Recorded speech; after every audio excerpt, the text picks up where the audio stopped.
हिजडे पण या देशाचे नागरिक आहेत ना. आता हिजडे म्हणले की खूप जणांच्या अंगावर येतं. तृतीयपंथी याच्यापेक्षा घाण शब्द आहे. हिजडे हा तरी कल्चरल आलेला एक शब्द आहे. हिजरा हा वर्ड आहे, अरेबियन वर्ड आहे. तो म्हणतो की समाजाने बाहेर टाकलेला किंवा समाजापासून बाहेर निघालेला व्यक्ती म्हणजे हिजरा. आणि तसा हिजडा तर मी आहे, माझ्यासारखे खूप आहेत ज्यांनी समाजापासून वेगळं निघून काहीतरी केले किंवा वेगळं त्यांना टाकण्यात आले.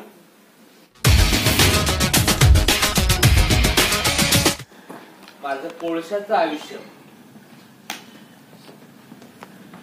सोन्याचं केलं त्या सर्व महामानवांना प्रथमतः अभिवादन करतो.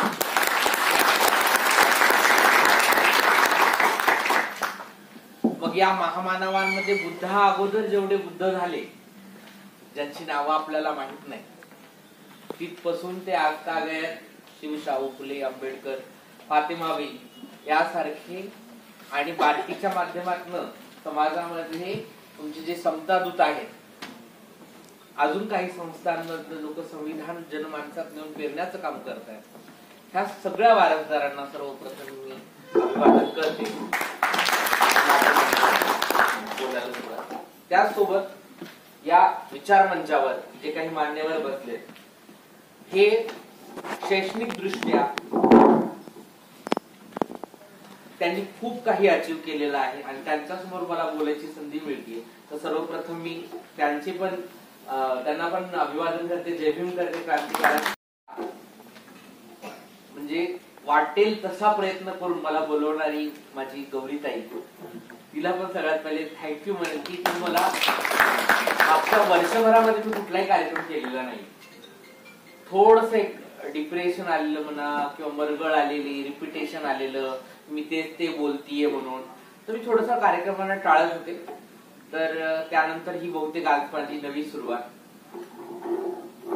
समस्त भारतीयांसाठी आजचा दिवस म्हणजे जो महापुरुषांची जयंतीचा दिवस आहे तो म्हणजे मला वाटते की ती आमची दिवाळी आहे.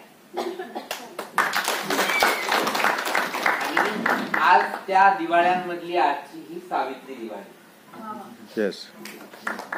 आम्ही तिचं शासनाने त्याला महिला शिक्षण दिवस काहीतरी केलं होतं, त्याला मी नेहमीच अपोज करत आलेली आहे की सावित्रीला एका लिंगाच्या शाखेत नखा बांधून.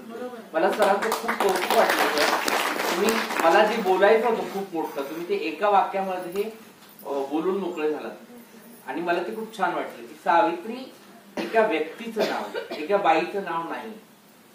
त्या बाई या कन्सेप्ट मधनं बाहेर पडल्या तेव्हा त्या सावित्रीबाई फुले म्हणून आपल्या समोर आल्या. स्त्री या कन्सेप्ट मध्ये पॅक असत्या तर त्यांनी शेणा गोळे खाल्ले नसते, त्यांनी पवित्र अपवित्रतेच्या व्याख्येच्या पुढे जाऊन और काय म्हणतात ना, जायज और नाजायज औलाद के आगे जाके सोचा नहीं होता. त्यांनी ते सगळे विचार केले. केशवपणासाठी नाव्यांचा संप घडवला. या सगळ्यांच्या पुढे त्यांना निघण्यासाठी त्यांनी जे केलंय हे बियॉन्ड द जेंडर आणि त्याच्यामुळे त्यांना बाई असण्याच्या कन्सेप्ट मध्ये बसवून. फेसबुकवर आज बऱ्याच महिला तुम्हाला आडवा टिकला लावून अशी चिरी लावून बघायला मिळतील. मला वाटते की प्रतिकात्मक संघर्ष हा आपला चालत आलेला आहे, आपण तो पुढे नेला पाहिजे. मी त्याची समर्थकच आहे. पण मग ती प्रतीकं आपण कोणती प्रतीकं कुणाला देतो याचा पण आपण अभ्यास केला. तर त्या अनुषंगाने आपण अभ्यास करणार आहोत का? चिरी फक्त बायकांनीच का लावायची? मग लावायची तर पुरुषांनी पण लावायची. सावित्रीचं प्रतीक पुरुषांना का नकोय? त्यांना ज्योतिबाच पाहिजे का फक्त? ज्या दिवशी पुरुषांमधील सावित्री आणि स्त्रियांमधला ज्योतिबा आपण खऱ्या अर्थाने बघू, त्या दिवशी खऱ्या अर्थाने त्यांचे विचार आपल्यापर्यंत पोहोचतील.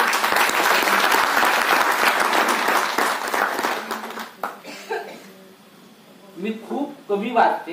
जे काही वाचलेलं आहे त्याचं मी माझ्या पद्धतीने आकलन करण्याचा प्रयत्न करते, समजून घेण्याचा प्रयत्न करते की काय होती सावित्रीबाई फुले. आईला आम्ही एकेरीच बोलतो बरं का. आता एक खूप फ्रॉड आले, म्हणजे फॅड आलेले की तुम्ही महापुरुषांना एकेरी बोलता. हा, तसं काही नाही. माझ्यासाठी माझ्या आयुष्यात खूप म्हणजे काय रिस्पेक्ट हे मला लोकांना सांगायची गरज नाही. तर काय असेल ते सगळं जगणं तिचं, कशा पद्धतीने फेस केलं असेल तिने त्या सगळ्या गोष्टी. आज आम्हाला, आजही आम्ही मंगळसूत्राच्या बाहेर निघालोत का? नाही. जोडव्यांच्या बाहेर निघालोत का? नाही. बांगड्यांच्या बाहेर निघालोत का? नाही. ज्यांनी फिजिकली हे सगळं सोडले त्या अदृश्य मंगळसूत्राच्या बाहेर निघाल्यात का? तर नाही. अदृश्य जोडव्यांच्या बाहेर निघाल्यात का? नाही. एक बाई तेव्हा मंगळसूत्र घालून मंगळसूत्राच्या बाहेर निघते, त्या मंगल असण्याच्या बाहेर निघते. किती धैर्य असेल. त्या गोष्टीचं आकलन ज्या दिवशी आपण करू त्या दिवशी खऱ्या अर्थाने सावित्री आपण आपल्या सोबत घेऊन जगू. कशा पद्धतीने आपण वागतोय महिलांसोबत आजच्या घडीला या देशामध्ये, महिलांची स्थिती काय आहे. आणि वारंवार म्हणजे आपण खूप साऱ्या भाषणांमध्ये ऐकतो की शिकलेल्या महिला व्रतवैकल्याकडे गेल्या, अंधश्रद्धांकडे गेल्या, शिकलेल्या महिला आज कर्मकांडाकडे जात आहेत, शिकलेल्या महिला आज गांधींना गोळी घालतायत. त्याही शिकलेल्याच आहेत ना, पण त्या काय शिकल्या याच्यावर आपलं नियंत्रण नाही. आपण नेहमी सावित्री 3 आज मला खूप मुली रस्त्याने येताना नऊवार साडी चिरी लावलेल्या दिसल्या, पण ह्याच महिला मागच्या महिन्यामध्ये मार्गशीर्षचे उपवास करत होत्या. त्यावेळेस आपण त्यांच्या ऍडव्होकेसी केलेली नाही, आपण त्यांना सांगितलेलं नाही. संविधानाच्या प्रतिपेक्षाही मार्गशीर्ष महिन्याच्या उपवासाची पुस्तकं जास्त खपतात. मला टीका नाही करायची, तो त्यांच्या उपासनेचा अधिकार आहे, संविधानाने त्यांना दिलाय. पण तर्क तत्व आणि विज्ञानाच्या कसोटीवर ते त्यांची उपासना तपासून पाहतात का? आणि हा प्रश्न त्यांच्या मनात निर्माण केला पाहिजे आपण, की ठीक आहे तुम्ही करतायत हे, तर सावित्रीच्या वारसदारांना मात्र ही जबाबदारी वाढते की लोकांपर्यंत जाऊन त्यांना तर्क तत्व आणि विज्ञानाच्या अनुषंगाने प्रश्न उपस्थित करायला शिकवलं. आज माझा जो विषय म्हणजे मी मुद्दामच निवडला की तुम्ही महिलांना सावित्रीच्या वारसदार म्हणून वगैरे करतात, मग माझ्यासारख्या तृतीय पंथीयांना तुम्ही काय म्हणा. तृतीयपंथी हा शब्दच मला मान्य नाही म्हणत. मी बार्टीकडे वारंवार रिक्वेस्ट करते, माझे जेवढे मित्र आहेत त्यांच्याकडे, बहुतेक अधिकारी पण आहेत म्हणून सांगते की जेंडर सेन्सिटायझेशनच्या संदर्भाने बार्टीने पावलं उचलावी. जसं तुम्ही समाज कल्याण विभागासोबत काम करता, महिला आणि बालविकास मंत्रालयासोबत काम करता, तिथल्या अधिकाऱ्यांच्या जेंडर सेन्सिटायझेशनचे प्रोग्राम्स लावावे आणि त्यांना माणसाला माणूसच म्हणून बघण्याची जी काही हे आहे, फक्त बाई म्हणून नाही, पुरुष म्हणून नाही, तर माणूस म्हणून बघण्याची कला त्यांना द्यावी. सावित्रीबाईंनी मुलांच्या वसतिगृहासाठी काय संघर्ष केलेला आहे हे तुम्ही सगळे वाचणारी लोक आहात, तुम्हाला माहिती. त्यांनी असं म्हणलं की मी फक्त बायकांसाठी संघर्ष करेन. जेव्हा प्लेगची साथ आली होती त्यावेळेस फक्त महिलांना उचलून नेलं का त्यांनी दवाखान्यामध्ये? पुरुषांनाही त्यांनी ती सुविधा उपलब्ध करून दिली ना. जेव्हा महात्मा फुले निघून गेले, काळाच्या पडद्या आड झाले, त्यानंतरची लढाई सावित्रीबाईंनी बरोबरीने लढली ना. आज कितीतरी सावित्री आहेत या कोरोनाच्या काळामध्ये त्यांचे ज्योतिबा काळाच्या पडद्या आड झाले आणि त्या ज्योतिबाची लढाई एकट्या लढतायत, घर सांभाळतायत, आजूबाजूचा संसार सांभाळतायत. त्या सांभाळण्याला योग्य दिशा आणि त्याला डिजेंडराईट करणं हे आमच्या शिक्षणात, आमच्या वागण्यात आणि जगण्यात जेव्हा येईल त्यावेळेस खऱ्या अर्थाने आम्ही सावित्री होऊ. मला खरंच काही तुमचं एकंदर अनुभव सांगितल्यानंतर मला माझं दुःख खूप कमी आणि लहान वाटायला लागलं. कारण की माझ्याकडे फक्त लैंगिक अल्पसंख्याक असल्यामुळे माझ्या वाट्याला आलेली घृणा आणि जे काही अस्पृश्यता आहे, ही अस्पृश्यता इथल्या अस्पृश्यांकडनं पण आलेली. म्हणजे ज्यांनी हजारो वर्षाची जातीची अस्पृश्यता सहन केली आहे त्यांच्याकडनंही मी शोषित आहे. तर अशा परिस्थितीमध्ये कधी कधी लढायला नकोसं वाटायला लागतं, थकायला होतं, असं वाटतं की बस झालं आता, जसं चाललंय तसं चालू द्यावं. आणि अशा वेळेला जेव्हा तुमच्यासारखं एखाद्या व्यक्ती समोर येतं आणि स्वतःचं आत्मकथन सांगतं, स्वतःची लढाई सांगतं, त्यावेळेस मात्र जगण्याची किंमत कळते आणि असं वाटतं की आपण एक नवी सुरुवात केली पाहिजे. आणि सावित्रीबाईंनी अशी ऊर्जा हजारो लाखो महिलांना दिलेली, पुरुषांना दिलेली, हिजड्यांना दिलेली, माणसांना दिलेली, इथपर्यंत आपल्याला यावं लागतं. तेव्हा त्यांचा एकंदर जो प्रवास आहे तो आपल्याला लक्षात आहे. त्यांची शिक्षणाची ध्येय धोरण त्यांनी 16 बहुतेक माझ्या अंदाजे 16 शाळा ओपनिंग केल्या, 16 शाळा ते चालवल्या. 16 शाळा चालू करणारी व्यक्ती आपण जर तिला बाई असण्यातच बांधून ठेवणार असू तर आपला त्यांच्याकडे बघण्याचा दृष्टिकोन कितपत सुधारलेला आहे याचा आपण विचार केला. म्हणजे आज बरेच पुरुष फेसबुकवरनं बायकांना टोमणे देतात की सावित्रींनी तुमच्यासाठी एवढं केलं, मग तुम्ही त्यांच्यासाठी ह्याव करत नाही त्याव करत नाही. मला त्या पुरुषांना पण म्हणायचं की तुम्ही तरी त्यांच्यासाठी काय करता. मला त्या फॉर्मल चौकटीमध्ये नाही जमत, जगतात नाही.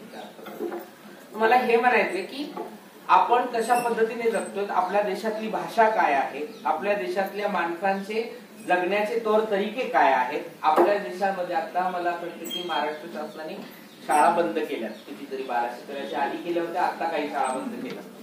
या शाळांमध्ये शिकणाऱ्या मुलांना शहरात जायला आम्ही परमिशन देऊ, त्यांना पैसे देऊ वगैरे असं काहीतरी सांगितले. जिथे शाळा 2 किलोमीटरच्या किंवा 1 किलोमीटरच्या पुढे असेल तिथे पालक आपल्या मुलगी असलेल्या विद्यार्थ्यांना पाठवतील का लांबची शाळा असेल. म्हणजे एवढ्या मुली, एकतर लॉकडाऊन मध्ये खूप पालकांनी, आमची एक मैत्रीण आहे सत्यभामा सौंदर्य बीड मध्ये असते, बालविवाहावर काम करते ती, आणि त्यांनी या लॉकडाऊन मध्ये कितीतरी बालविवाह थांबवले. मला असं वाटतं की सावित्रीचे वारसदार म्हणणारे आपण बालविवाहाचा कायदा होऊन या देशात कमीत कमी 70 वर्ष झाले असतील. 50 नंतर संविधान लागू झालं आणि बालविवाहाचा कायदा म्हणून 60-70 वर्ष होत आले, तरीही आपल्याकडे आजही बालविवाह होत आहे. आजही आपल्याकडे स्त्रियांवर बलात्कार होत आहे. आजही औरस आणि अनावरस याची लढाई तितकीच तीव्र आहे. आजही कचरा कुंड्यामध्ये गर्भाशय आणि लेकरं लहान सापडत आहेत. आजही आपण त्या पवित्र आणि अपवित्रतेच्या बॅरियर मधनं सुटलेलो नाहीये. ही लढाई त्यावेळेस सावित्रीबाईंनी जिंकली होती. त्यावेळेस त्या महिलांच्या पाठीमाग, म्हणजे आपण सुद्धा कुचक्या वागतो कधी कधी. बिन नवऱ्याची एखाद्या बाईने आई होण्याची इच्छा जर दाखवली तर आपण तिच्याकडे कसं बघू. मी कमवते, मी 1-1.5 लाख रुपये महिना कमवते, मी माझं घर आणि बाळ सांभाळू शकते. मला जर मूल दत्तक घेऊन किंवा मूल स्वतः जन्माला घालून जर राहायचं असेल तर आपण त्यांच्याकडे कसं बघतो. काय सोसायटी मानसिकता काय आपली, म्हणजे नकळतपणे कुठेतरी आपण वागतोय. ती मानसिकता जी सावित्रीला छळणारी होती ती मानसिकता आम्ही जिवंत ठेवून वागतोय आणि कितीतरी सावित्रींना इनडायरेक्टली टॉर्चर करतो. माझं जगणं किती बदलले मी तुम्हाला सांगतो. मी बेधडक होते, साडीला पिन करायला आवडत नव्हतं. शिकणाऱ्या माणसात आले आणि पिन करावी लागायला. सभ्य असभ्यच्या कन्सेप्ट माझ्या कानावर पडायला लागल्या. माझ्या बोलण्यातली बोली भाषेतली रांगडापणा कमी झाला आणि मी प्रमाण बोलायला लागले. असं करता करता करता नाही का माझ्या मागच्या 6 महिन्यात 8 महिन्यात वर्षभरात मी एकही कविता लिहिलेली नाही. मला प्रमाण बोलवणारे म्हणजे बोलून आणि प्रमाणाच्या व्याख्येत बसवता मी संपले की काय. माझी अभिव्यक्तीची भाषा सेकंडरी ठरवण्यात आली. माझ्या अभिव्यक्तीचं वागणं सेकंडरी ठरवण्यात आलंय. माझ्या अभिव्यक्तीलाच पूर्ण सेकंडरी ठरवण्यात आले आणि मला तृतीय पंथी म्हणला जातं. मी जर तृतीय पंथी असेल तर प्रथम पंथी कोण, द्वितीय पंथी कोण हे पण इथे जमलेला सगळ्यांनी. माझी साऊ मला याच्या पुढे जायला शिकवली. ती म्हणते की कोणी प्रथम पंथी नाहीये, कोणी द्वितीय पंथी नाहीये, कोणी तृतीय पंथी नाही, आपण सगळी माणसं आहोत. आणि व्यवस्थित जगलं पाहिजे. हे वाक्य काही त्यांचं कोणतं नाही बरं का, पण मला असं वाटतं की आपण आकलन घेणार आहोत की नाही, काय त्याचं काहीतरी समीक्षा करणार आहोत की नाही, की फक्त त्यांच्या पुरतं. म्हणजे ज्या वेळेस आता खूप जण म्हणतात की निर्मिकाला तर महात्मा फुले पण मानस होते, बरोबर. ज्या वेळेस एखादं लेकरू सुरीसोबत खेळत असतं, आई त्याला एक छान खेळणं दाखवतं की सुरी सोड बाबा, खेळण्यासोबत खेळ.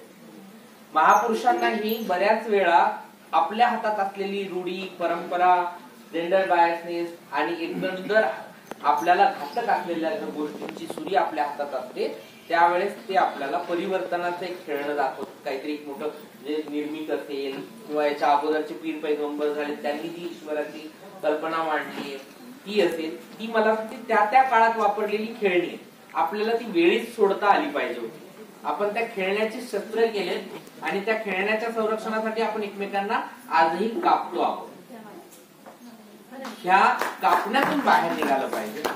आजही मला असं वाटतं की मला भीती याची वाटते की सावित्रीची आडवी चिरी ही रूढी परंपरा होती की काय, भविष्यामध्ये जी लावणार नाही जयंतीच्या दिवशी तिला आपण म्हणजे आधी खूप इच्छा होती लावण्याची, पण मी लावली नाही.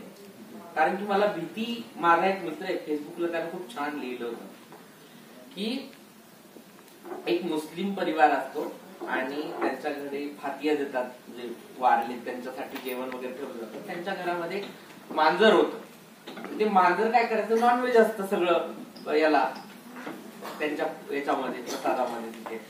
तर मग मांजर त्या वासाने ते लुडबुड करतं, ते नीट व्यवस्थित पूजा करू देत नाही. त्याचा बाप काय करतो, ती मांजर बांधून ठेवतो जात्याला आणि मग पूजा झाली की मांजर सोडून देतो. कालांतराने ते लहानपणापासून ती मुलं तसंच बघत येतात आणि मग कालांतराने ते वडील वारतात, ती मांजरही वारतात. मग मुलांच्या हातात कारभार येतो. मुलं सगळी तयारी करतात आणि गावभर फिरतात. का, त्या जात्याला मांजर बांधायचं. का, आता आमच्याकडे परंपरा आहे.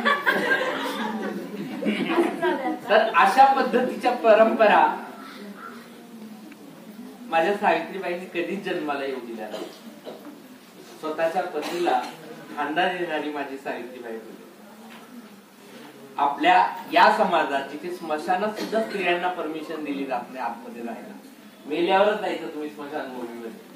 काही काही ठिकाणी आता चालू झाले, जात आहेत लोक.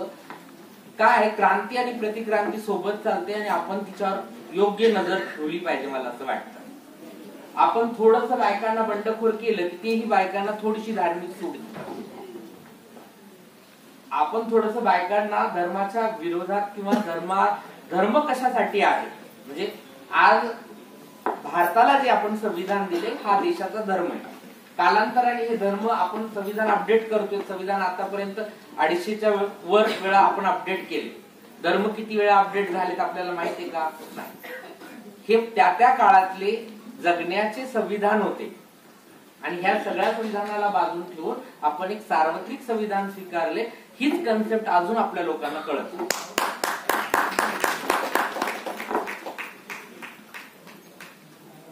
ते सगळं त्या काळामध्ये, म्हणजे भारताचं संविधान काय डायरेक्ट बाबासाहेबांनी लिहिले का? पाझरत आले. त्याच्यामध्ये महात्मा फुले आहेत, त्याच्यामध्ये सावित्रीबाई फुले आहेत, त्याच्यामध्ये फातिमा बी आहेत, त्याच्यामध्ये बुद्ध आलेला आहे, त्याच्यामध्ये शिवाजी महाराज आलेले आहेत. ह्या सगळ्या महापुरुषांनी जे एका चांगल्या आदर्श देशाचं स्वप्न पाहिलं होतं ते सगळं चाळून एका पुस्तकामध्ये भरण्यात आले आणि ते बियॉन्ड द जेंडर. माझी सावित्री बघायची ना तुम्हाला, तर संविधान बघितलं पाहिजे. का? तर व्यक्तीची प्रतिष्ठा, व्यक्तीचं स्वातंत्र्य. स्त्रियांचं स्वातंत्र्य असा शब्द आहे का? नाही. पुरुषांचं स्वातंत्र्य असा शब्द आहे का? व्यक्तीचं स्वातंत्र्य, व्यक्ती समानता, व्यक्ती केंद्रस्थानी असला पाहिजे. आणि हेच या महापुरुषांचं अंतिम ध्येय होतं की आम्ही व्यक्तींना डोळ्यात समोर, जो या भारतात जन्मेल तो या देशाचा नागरिक. मग फक्त स्त्रिया या देशाचे नागरिक आहेत का? पुरुष आहेत का या देशाचे नागरिक? हिजडे पण या देशाचे नागरिक आहेत ना. आता हिजडे म्हणले की खूप जणांच्या अंगावर येतं. तृतीयपंथी याच्यापेक्षा घाण शब्द आहे. हिजडे हा तरी कल्चरल आलेला एक शब्द आहे. हिजरा हा वर्ड आहे, अरेबियन वर्ड आहे. तो म्हणतो की समाजाने बाहेर टाकलेला किंवा समाजापासून बाहेर निघालेला व्यक्ती म्हणजे हिजरा. आणि तसा जगात मी आहेत, माझ्यासारखे खूप आहेत ज्यांनी समाजापासून वेगळं निघून काहीतरी केले किंवा वेगळं त्यांना टाकण्यात आले. तर आपण ह्या सगळ्या कन्सेप्टच्या अंगाने सावित्रीबाईंना ज्या दिवशी पाहू, जगू, शिकू, त्या दिवशी खऱ्या अर्थानं सावित्रीबाई आपल्यामध्ये पोहोचलेल्या असतील. ज्या दिवशी शारीरिक शिक्षणाचा क्लास मुलींसाठी वेगळा आणि मुलांसाठी वेगळा घ्यावा लागणार नाही, त्या दिवशी खऱ्या अर्थानं सावित्रीबाई आपल्यामध्ये पोहोचलेल्या आहेत. ज्या दिवशी इथल्या पुरुषांना माहित असेल की मासिक पाळी काय असते, मासिक पाळीतल्या वेदना काय असतात, मासिक पाळीतलं मूड स्विमिंग काय असतं, मूड बदलणं. माझं इंग्रजी एवढं चांगलं नाही, मी कॉपी पेस्ट करते इंग्रजीतले बरेचसे. तर हे काय असते हे ज्या दिवशी समजेल त्या दिवशी खऱ्या अर्थानं आपण सावित्रीबाईंना समजलो असं मला वाटतं. महात्मा फुलेंनी सांगितलं की जर महात्मा फुलेंना दुसऱ्या लग्नाचा खूप आग्रह होत होता, त्यावेळेस त्यांनी घेतलेलं जे स्टँड आहे की जर समजा आम्ही वैद्यकीय तपासणी नंतर समजा माझ्यात काही फॉल्ट निघाला तर तुम्ही सावित्रीचं दुसरं लग्न लावून देणार आहात का? हा स्टँड किती पुरुष घेतात. कुठेही बाळ होत नसेल तर पहिलं चेकअप बाईचं होत आणि जेव्हा ती क्लिअर निघते, या आधुनिक काळातले रामाच्या अग्निपरीक्षेत जेव्हा ती शुद्ध होऊन बाहेर निघते त्यावेळेस पुरुष म्हणतो की ठीक आहे आता मी जाऊन बघतो दवा. आणि जेव्हा त्याच्यात फॉल्ट येतो त्यावेळेस बाईला सोडण्याचे ऑप्शन नाही, मग टेस्ट ट्यूब. पण बाईत फॉल्ट असेल तर दुसरं लग्न. हे जर सावित्रीबाई जर आज असत्या तर अशा पुरुषांना काय केलं असतं त्यांनी, किंवा महात्मा फुले असते त्यांनी काय केलं असतं, पावित्र्याच्या, बीजशुद्धीच्या, वंशवारशाच्या संकल्पनेच्या पुढे जाऊन दत्तक पुत्राचा वारसा ज्या सावित्रीबाईंनी समोर आणला त्यांच्या आम्ही खरंच वारसदार आहोत का? कशा पद्धतीने आपण बायकांना वागवतो तर कशा पद्धतीने आपल्या इथल्या बायका जगतायत. आज राजकारणामध्ये मोठं आरक्षण आहे महिलांना, राजकीय आरक्षण आहे, शैक्षणिक आरक्षण आहे. याचा कितपत उपयोग होतोय? अर्थात बायका दिसतायत, मंचकावर दिसतायत, मी बोलतेय, माझ्यासारखे इथं तुम्ही समोर पण बसल्यात, पण आम्ही खरंच इतक्या स्वतंत्र आहोत. मी एवढ्या धडाडीने का बोलते माहिती का? मी 18 वर्ष पुरुष म्हणून कॅरेक्टर प्ले केलेले आहे आणि मी त्यातले बॅरियर समजतीये. मला कळतं की कुठलं वाक्य कशामुळं बोलल्या जातं,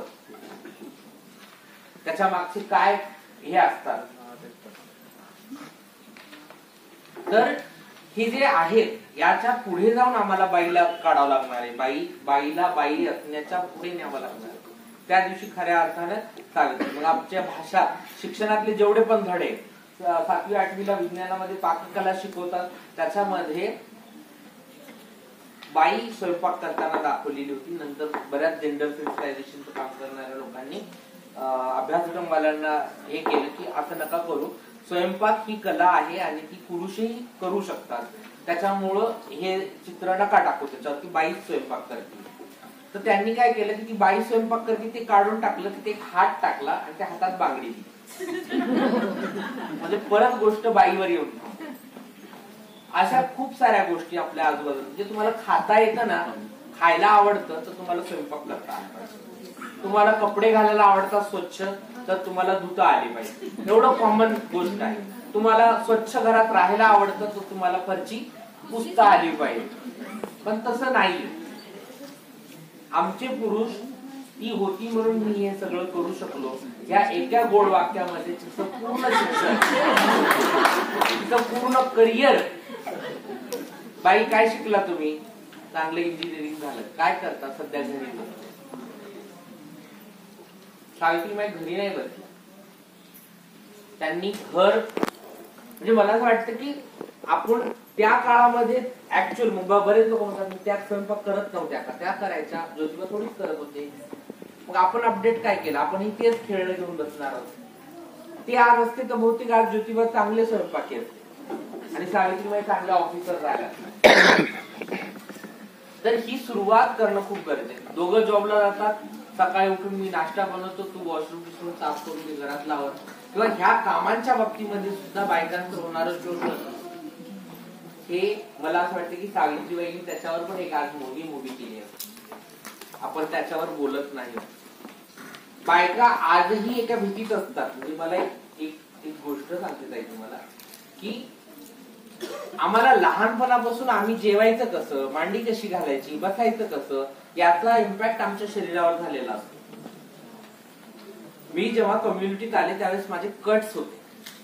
म्हणजे मी जर असा हात केला ना तर हा ब्लाऊज फाटेल इतके कट्स होते. आणि ते कष्टाचे होते. मी घिसड्याचं लेकरू.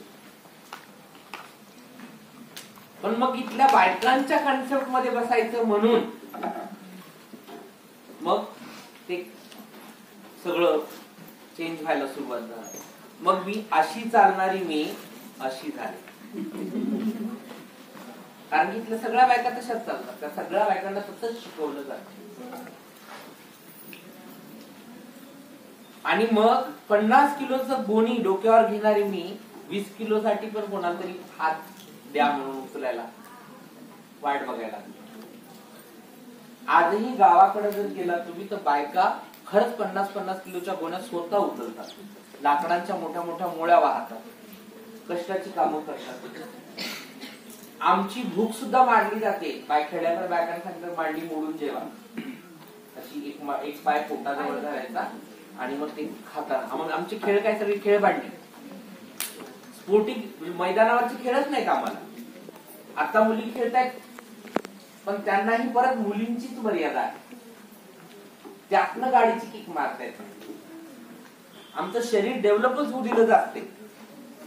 पुरुषांच्या बरोबरीचं प्रोटीन मिळते का, विटॅमिन्स मिळतात का, व्यायाम मिळतायत का, पुरुषांच्या बरोबरीने आम्हाला ट्रेनिंग मिळते का सगळ्या गोष्टींचं, तर नाही.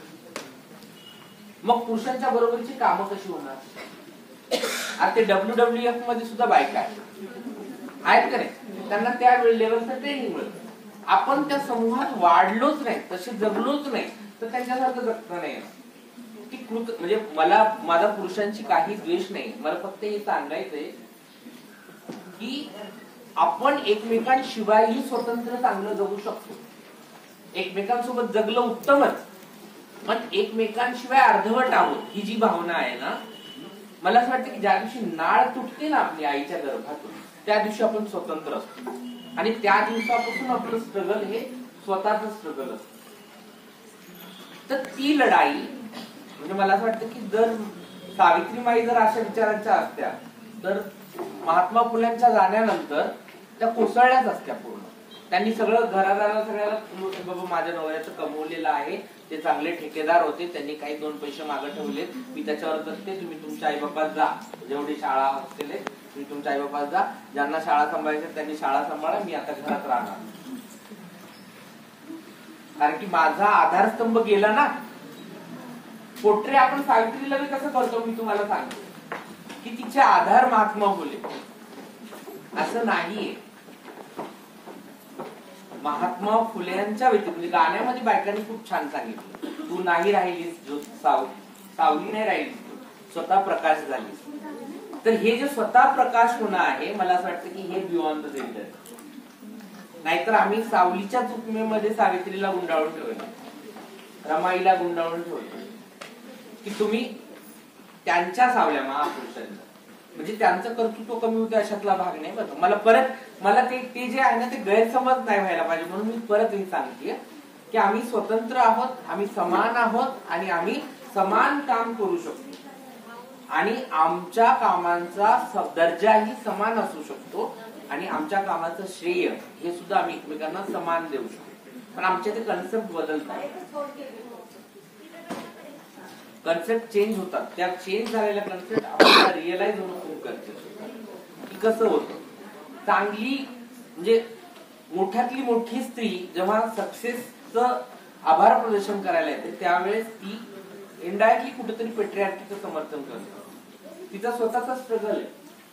आज जे काही तुम्ही करताय हे तुमचं स्वतःचं स्ट्रगल आहे, मेहनत आहे. त्याच्यासाठी जे काही गमवलंय ते तुम्ही गमवलंय आणि त्याचं श्रेय आपण जेव्हा आभार मानणं वेगळं एक गोष्ट वेगळी आहे, त्याचं श्रेय देऊन टाकणं ही जी भावना आहे आपल्यामध्ये ही लहानपणापासून इन्स्टॉल केली जाते आपल्याला.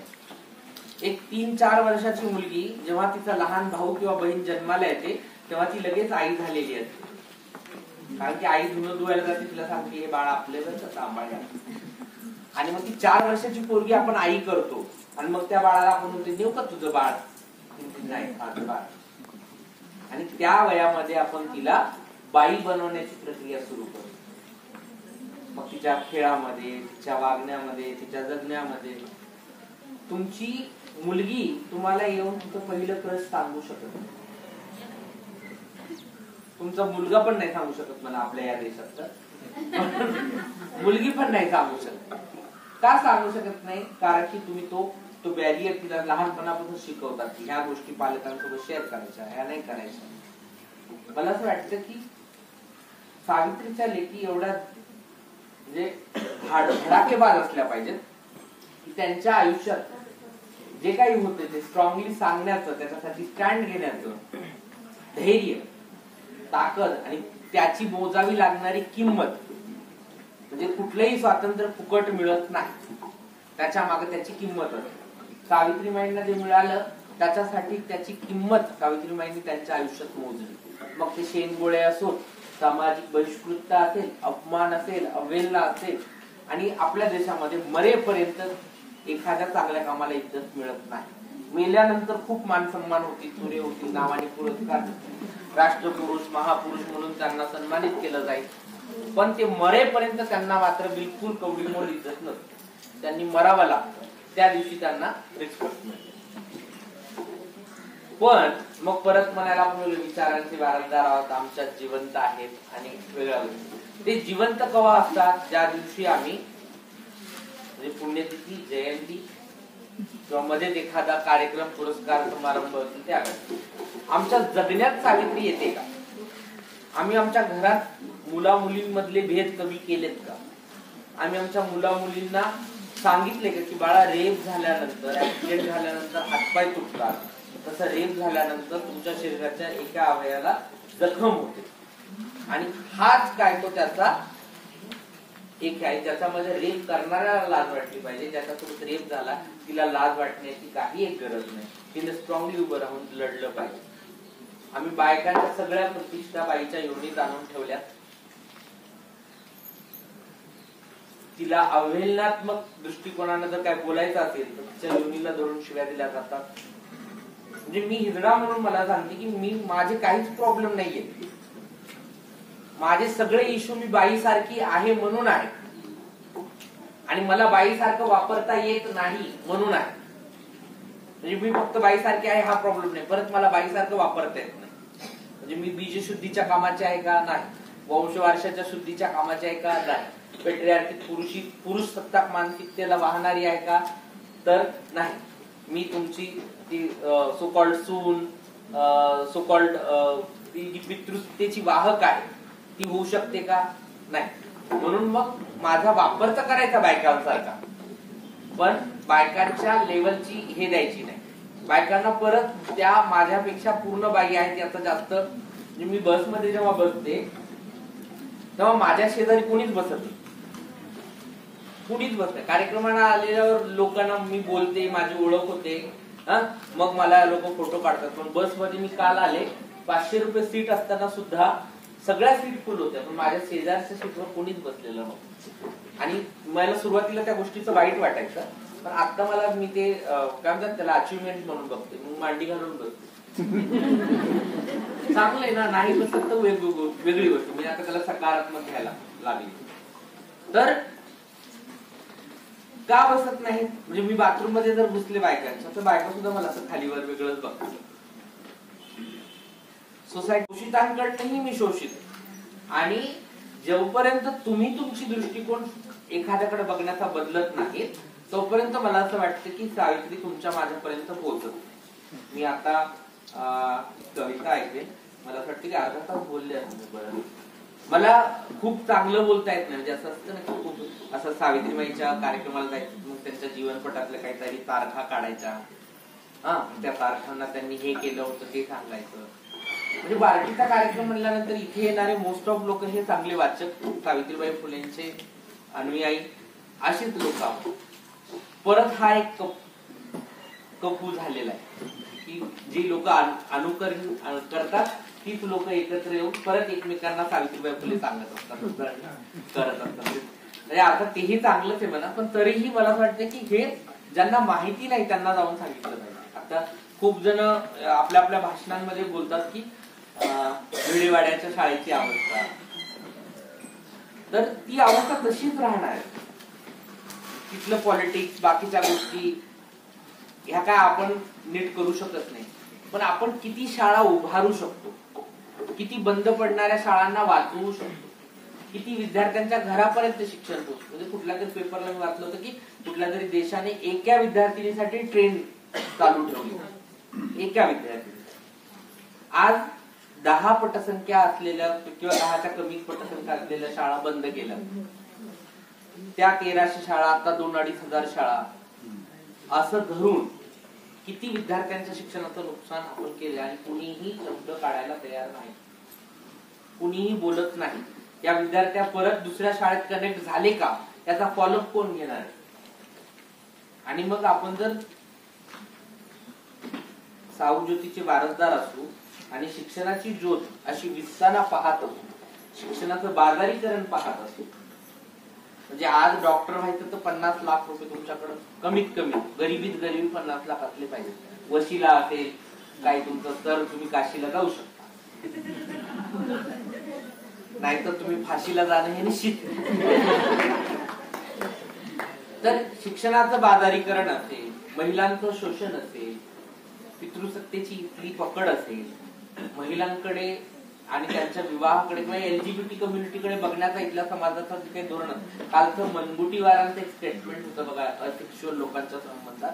असेक्शुअल कुणी ऐकलं असेल तर असेक्शुअलचा खरा अर्थ असा आहे की लैंगिकरित्या संन्यस्त असलेल्या कम्युनिटीला असेक्शुअल असं म्हणतात. अर्थात संन्यासी असेक्शुअल असतात असं माझं बिलकुल म्हणणं नाही. आता त्यांनी सांगितलं की जनावरांसोबत सेक्स करणाऱ्या लोकांना असेक्शुअल म्हणतात, म्हणजे हे त्यांचं त्या कम्युनिटीचा अपमान आहे की नाही? लेस्बियन, ट्रान्सजेंडर, गे, बायोसेक्शुअल लोकांचा हा अपमानच आहे ना. बरं, ते विधेयक काय होतं? विद्यापीठावर या समुदायाला संधी मिळण्याबाबत. टिकली तर टिकली. तर हे विधेयक चर्चेसाठी आल्यानंतर एलजीबीटी समुदायाचे एवढा मोठा अपमान करण्यात आला. आपल्याला तो एलजीबीटी समुदाय काय आहे हे माहितच नसल्यामुळं आपल्यापैकी म्हणजे जर एखाद्या बाईवर रेप झाला तर आम्ही लगेच ओरडतो, आमच्या बाईवर बलात्कार, आमच्या महिलेवर, आमच्या माता भगिनींवर बलात्कार. कारण की एलजीबीटी समुदाय कुणाची प्रतिष्ठा घेऊन जगत नाही. त्यांच्या योनीमध्ये, त्यांच्या जगण्यामध्ये कुठल्याही पुरुषाची, कुठल्या जातीची, वर्णाची, वर्गाची प्रतिष्ठा जोडलेली नाही. म्हणून त्यांच्यावर होणाऱ्या अन्यायासंदर्भात तुम्हाला खेद वाटत नाही. त्या संदर्भाने कोणीही अपोज करत नाही, कोणी निषेध करत नाही. आमच्या इथल्या सगळ्या राजकारण्यांची भाषा, आम्ही काही हिजड्यांच्या अवलादी आहोत आणि तुम्ही हिजडेच आहात, किंवा मैदानात लढायला पहिलवान पाहिजे अशा लोकांसोबत लढाई होत नाही. असे स्टेटमेंट आपले राजकारणी देतात. राजकारणी महिला सुद्धा असे स्टेटमेंट देतात हल्ली आणि भाषणाच्या टाळ्या पडतात, खूप जोरजोरात लोक टाळ्या वाजवतात. पण हे शोषणातून आलेलं वाक्य आहे, याच्या मागे पितृसत्ता काम करते. हे एका समुदायाचा अपमान करणारं वाक्य आहे. हे सावित्रीबाईच्या विचारांचा अपमान करणारं वाक्य आहे. हे समतेच्या वाटेवरनं घसरवणारं वाक्य आहे. हे ज्ञानाची ज्योत विझवणारं वाक्य आहे. इतका विचार आम्ही कधीच करत नाही. छोट्या छोट्या गोष्टींमध्ये आम्ही जेंडर खूप दुर्लक्षित करतो. आज आम्ही, म्हणजे मी नेहमी सांगत असते, जेंडरवर जास्त बोलते मी, त्याच्यामुळे विषय पण मी तसाच घेतला की Savitribai Phule beyond the gender. की सत्कार करता, सन्मान करता, बायकांना फेटे बांधता. अनाथ आश्रम चालवणाऱ्या किती पुरुषांना तुम्ही साड्या घालून त्यांचे सत्कार केले मला सांगा. मातृत्व करताना सांभाळतात, मुलं सांभाळतात, 100, 2000, 5000 मुलांची आई होतात. विठोबाला विठाई म्हणण्याची आपल्या इथं संस्कृती आहे. बाबासाहेबांना भीमाई म्हणतो आपण. म्हणजे जो माणूस पुरुष असण्याच्या कन्सेप्टच्या पुढे जाऊन सगळ्यांना एक दृष्टीने बघायला लागतो, त्याला आम्ही आईच्या कन्सेप्ट मध्ये बसवतो ना. आई म्हणजेच बाई. मग तिचे वस्त्र, तिचे आभूषण, तिचे अलंकार अपमानासाठी का वापरले जातात? म्हणजे कुणाला तरी बांगड्या द्या, साडी चोळीचा आहेर करा. हा, साडी चोळीचा, सावित्रीची साडी चोळी तुम्ही अपमानासाठी कशी काय वापरू शकता? तुम्ही फातिमाची साडी चोळी अपमानासाठी कशी वापरू शकता? त्यांच्या हातातल्या बांगड्या कमजोरीचं लक्षण कसं काय असू शकतं? म्हणजे अर्थात ही आहेत गुलामीचीच प्रतीक, पण हे जाणीव करून देण्यासाठी मला असं वाटतं की ते सांगावं लागणार आहे की बायकांनो, तुमची अलंकार, तुमची जगण्याची पद्धत, तुमच्या सगळ्या गोष्टीला मॉनिटर कोण करतं त्याचा तुमचा तुम्ही विचार करा. माझी साडी ही मी निवडलेली, मला समाजानं सांगितलं होतं की तू पॅन्ट शर्ट घालेल. माझी साडी ही माझी चॉईस आहे, मी निवडलेली. तुम्ही घातलेली साडी ही तुमची चॉईस नाही, त्याच्यासाठी तुम्हाला लहानपणापासून तयार करण्यात आलेली. ह्या कपड्यामध्ये, जगण्यामध्ये पेरली गेलेली मनुस्मृती, मनुचे वार आपल्याला दिसले पाहिजे तुमच्या जगण्यामध्ये. तुम्ही काम करता त्या ठिकाणी पण एखादी महिला ऑफिसर असेल तर तिथल्या पुरुष चपराशाला ग्लासभर पाणी नेऊन देताना काय फील होत असेल ही मला विचार, कारण की मी दोन्हीकडे अनुभवलेलं आहे. आणि मी स्वतः पेट्रियार्कल होते वयाच्या 15-16 वर्षापर्यंत. जोपर्यंत मला ही महापुरुष माहित नव्हते तोपर्यंत मी स्वतःही पेट्रियार्कल होते. मी काही बाय बॉर्न घेऊन आलेले नव्हते सगळे. मी माझ्या बहिणीचं लग्न वयाच्या 13व्या वर्षी उरकवले. आमच्यामध्ये होतात तेवढ्या लवकर लग्न करून टाकलं, आणि मला त्याचा आजही खूप पश्चाताप. मी तिचं लहानपण हिरावलं. त्यावेळेस मी पुरुष होते आणि माझ्यावर जबाबदारी होती की मला ते करायचं होतं. का तर हातातून गेलेली बाई ज्याच्या जाते, म्हणजे त्याची बहीण असेल, मुलगी असेल, बायको असेल, त्या पुरुषाचंही जगणं आराम केलं जातं. तुला तुझी बायको ऐकत नाही. मला असं वाटतं की हे प्राऊड फील करण्याची एक आमिर खानची छान आयडिया आहे, हात से निकल जाएगी, बेटी को पढ़ाओगे बेटी हाथ से निकल जाएगी. आणि मग ती पोरगी त्याला विचारते की हात से निकल जाना क्या होता है बापा? तो म्हणतो की शिकणं, मोठं होणं, नोकरी करणं, स्वतःच्या पायावर उभं राहणं. पण ते म्हणजे हात से निकल जाना तो अच्छी बात आहे. मग मला असं वाटतं की जोपर्यंत इथल्या सगळ्या सावित्री, इथल्या सगळ्या ज्योतिबांच्या हातातून निघून जात नाही तोपर्यंत त्या स्वतंत्र होत नाही, आणि तोपर्यंत त्या सोबत उडान देऊ शकणार नाही. तोपर्यंत त्यांना किक मारायला पुरुषाला बोलवावंच लागणार. आणि आपण त्यातनं निघतो. एक दोन कविता सादर करते. एक कविता एक मतला असं वगैरे तसं. मी माझ्या समाप्तीच्या वेळेकडे चालली. खूप वेळ घेतलाय वाटतं. तर सकाळीच उठून रात्रीचा रहाडा आवरला तिने. सकाळीच उठून रात्रीचा रहाडा आवरला तिनं. स्वयंपाक केला, पिशवीत टाकला 2 चपात्या, थोडीशी भाजी, कळशीत पाणी नेऊन ठेवलं म्हातारीच्या उशाला. बाबा उठला जांभई देत. बाबा उठला जांभई देत बाथरूमला निघाला. तिथली चप्पल गायब होती. लहानीनं काल खेळता खेळता बाहेर नेऊन टाकली होती. हे बाप्याला माहित नव्हतं. त्यानं 2-3 आवाज दिले. ती मिक्सरवर शेंगदाणे बारीक करत होती रात्रीच्या भाजीसाठी. भाऊ मात्र सणाके. भोसडीचे कुठं खपलीस? ऐकताच ती घाबरली. तुझ्या आईची ब्यात चाली, चप्पल कुठं टाकली? बाथरूम जवळची. तशी तिची शोधाशोध चालू झाली. 12वी शिकली म्हणा. तुझ्यापेक्षा अडाणी बायका संसार चांगला करतात. बेनस झालं. चपराशी सुद्धा ठेवणार नाही कुणी तुला. या पठ्ठ्यामुळं तू गावची सरपंच झालीस. एवढ्यात गावच्या सरपंचानं नवऱ्याची चप्पल आणून दिली. आज कार्यक्रमात जायचं नसतं तर तुझा बेत पाहिला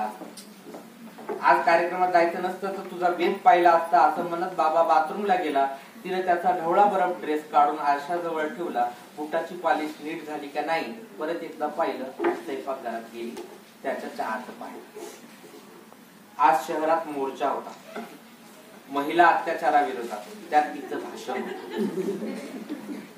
आज शहरात मोर्चा होता महिला अत्याचाराच्या विरोधात, त्यात तिचं भाषण होतं. रात्रीच भाषणाची एक प्रत मिळाली तिला. काम करून त्याचं पाठांतर सारं झालं होतं तिचं. 2 पोरीचं आवरून निघायचं होतं कार्यक्रम. त्यानं गाडी काढली. ती कॉटनच्या साडीचा पदर डोक्यावर घेत एका हातात जेवणाच्या डब्याची पिशवी उचलली आणि बसली गाडीत. जाता जाता म्हातारीकडे लक्ष ठेव असं सांगितलं मोठ्या लेखीला. कार्यक्रमात स्वागत समारंभात समध्यांनी हार गळ्यात घालून घेतले. तिनं मात्र काही गळा पुढे केला नाही. हातातच घेतला हार. समोर बसलेल्या नवऱ्याकडे पाहत आणि बसली टेकून खुर्चीला. अजूनही आपल्याकडच्या बायका गळ्यात हार घालून घेत नाही, हातातच घेतात. नाव आलं तिचं. भाषणाला उभी राहिली ती. भरभरून बोलली. पोटतिडकीनं नारे दिले. लोक पेटून उठत होते. टाळ्यांच्या आवाजानं आसमंत व्यापला. तरी ती खुश नव्हती. कारण स्त्रियांवरील अत्याचाराचे दाखले देताना तिने 2 मुलींना जन्म दिल्यानंतर परत 2दा मुलीच आहेत म्हणून करावे लागलेले गर्भपात आणि रोज होणारे बलात्कार सांगता आले नाही तिला. कारण तिच्या हातात दिलेल्या भाषणात फेरबदल करण्याचा अधिकार नव्हता.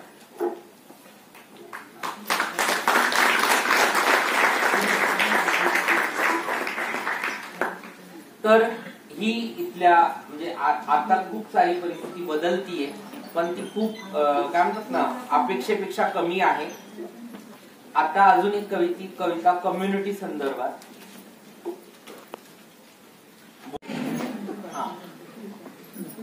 स्वाहा नावाची माझी कविता आहे. बहुतेक जणांनी जे मला ओळखत त्यांनी तिचं अर्धवट स्त्रियत्व त्यांच्या चौकटीत बसत नाही म्हणून तिला प्रवाहातून बाहेर उभं केलं सहस्त्रावधी वर्षांपासून. स्वाहा. कोणीतरी अखंड सौभाग्याचं कुंकू लावलं भाळावर तिला देवाच्या स्वाधीन करून. स्वाहा. कोणीतरी मग त्या देवपत्नीच्या पायात घुंगर बांधली आणि तिला नाचवलं गावाच्या मनोरंजनासाठी. स्वाहा. तिला त्या अपमानाचं शल्य बोचू नये म्हणून दैवी घोषित केलं. कधी ती देवळात देवीचे तर कधी जनानखान्यात राण्यांचे लुगडे धुत होती. स्वाहा. तिचा जन्मच देवाने लोकांच्या कल्याणासाठी, आनंदासाठी आणि मनोरंजनासाठी आखला आहे असंच तीही मानत होती. स्वाहा. ती जन्माला यायची पापाची फळं टाकण्यासाठी, पण ते पाप त्यांचं ती स्वतःच्या बाळावर घेऊन जगत होती. स्वाहा. आज मात्र चित्र बदलले. तिचं नाही, तिच्या शोषण पद्धतीचं. स्वाहा. कुणीतरी उपभोगून तिचा खून केला. देह गटारात खाडीत तर कधी तसाच अंथरुणात सोडून दिला. स्वाहा. परवा ट्रेन मध्ये भीक मागणारे ती चालती ट्रेन सोडताना कमरेतून 2 हिश्श्यात विभागल्या गेली. स्वाहा. समज आली तिला, शिक्षितही झाली ती, पण शोषण अटळ म्हणून कंटाळून फासावर गेली. स्वाहा. उमेदीच्या पहाटेसाठी स्वातंत्र्याच्या क्षितिजासाठी परत ती नव्याने जन्माला आली. पण आता ती सहस्त्रावधी वर्षाच्या शोषणाच्या यज्ञात स्वतःची आहुती द्यायला नकार देते. आता ती आणि तिच्या पिढ्या होणार नाहीत स्वाहा.